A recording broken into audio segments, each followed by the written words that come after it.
And welcome back once again to Metroid.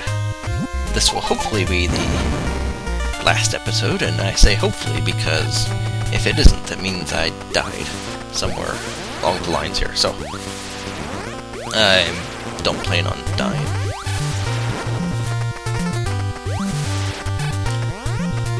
Okay, so basically you can use that lettuce leaf back there to cheat your way through this room, but I'm not doing that right now because I'd rather live. And the amazing effects of the statues. You can't actually shoot the statues until you defeat the bosses, so the bridge isn't there. And bombs make this room go crazy. Okay, now we've got just terrain left. And there's two types of Metroids. Rinkas, Zebatites, and Little Turrets. Rinkas in this game are an absolute pain. There's no other game that has worse Rinkas.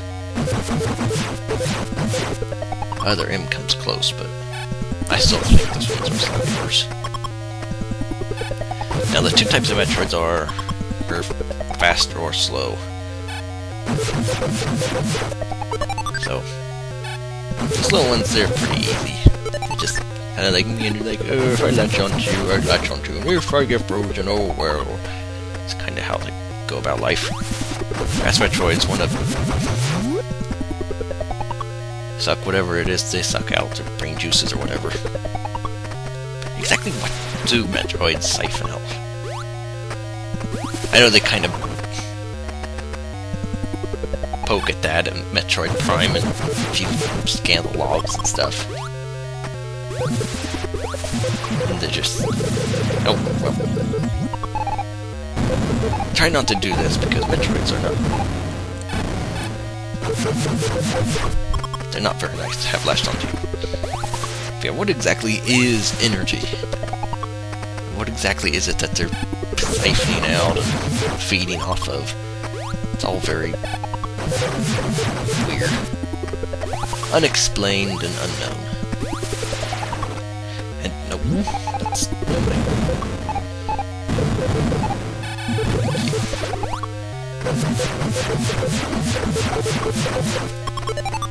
So, if you were unaware, Metroids are quite deadly. As are these Rinkas.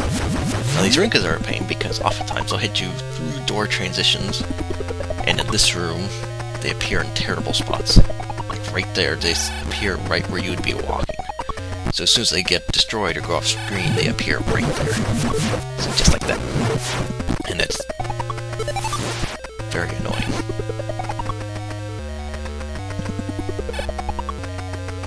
I suggest skipping that Metroid. Since you don't actually have to destroy all of them. I do it just to try and keep up my missiles and health.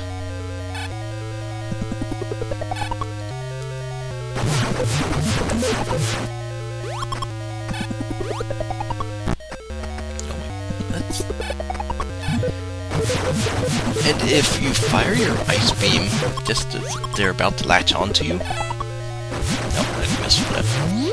They'll get frozen and kind of pushed to like in front of you, or something like that. It's kind of hard to explain. Let's see if I can show it off. Up here, this thing here. See, they kind of get pushed right in front of you. So,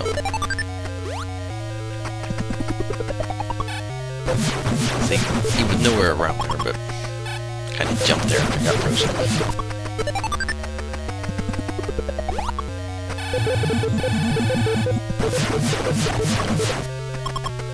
And this is the last Metroid.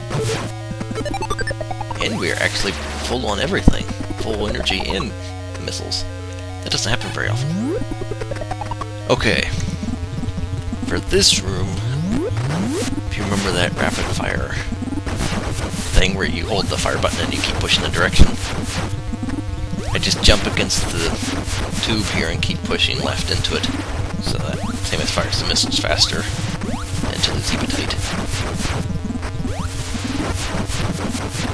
I probably waste a few, but I'm not too worried about that when I came in with 240 missiles.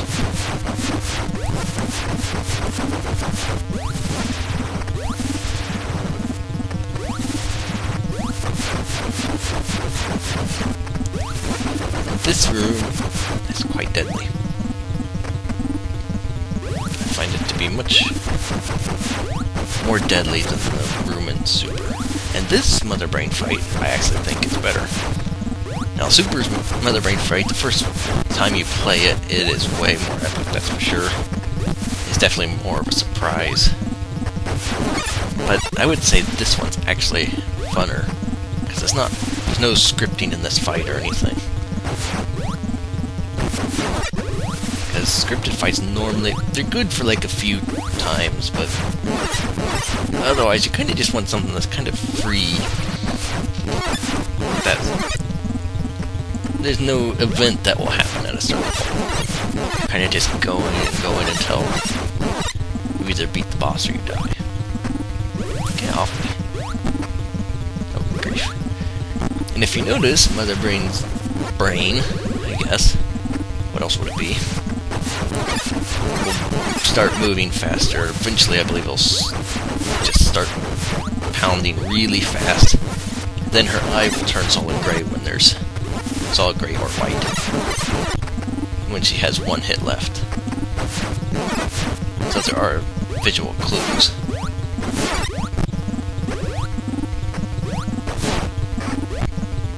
Get up. So there goes Mother Brain, and we have the escape, which can actually be a little difficult, because that time is moving awfully fast, but because these small platforms,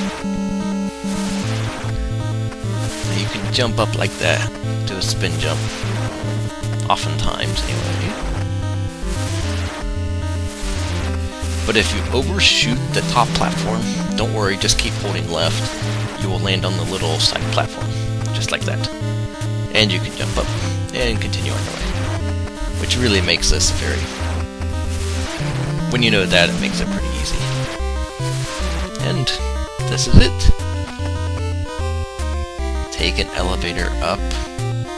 So why Samus didn't come down this elevator, I don't know, but that's beside the point.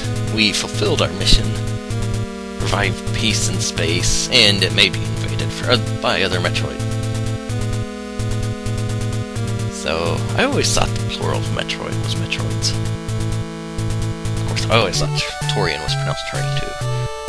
Anyway, one of the biggest surprises in all of gaming history was that Samus is actually a girl. Which shocked a lot of people. Because at the time, obviously, all of the video game protagonists were males, so all females were the damsel in distress and all that. So that was a very big surprise to a lot of people, and has made Samus one of the most iconic video game characters.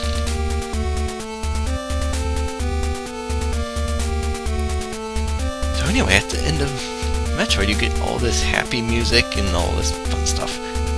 Now, if you... At the end of the credits, they'll actually start the game over, and you can play as suitless Samus and go through it like that. Of course, you can also enter in the Justin Bailey code for the same thing, except that gives you all the missiles and, I think, Wave Beam. Plus, I think the boss is already technically defeated when you put in that code. I don't remember, though. I'd have to go back and check. But anyway, hopefully you enjoyed that. I mean, this game was certainly not easy back in the day, and I can understand why some would still consider it hard, because I guess I'm just playing it so much, it's pretty easy for me now. So all the way back in 1986, this was before I was born. And that is the end of Metroid. Hopefully you enjoyed it, and hopefully we'll see you for whatever else my next project turns out to be. So, hope you enjoyed it, and hopefully we'll see you for the next series.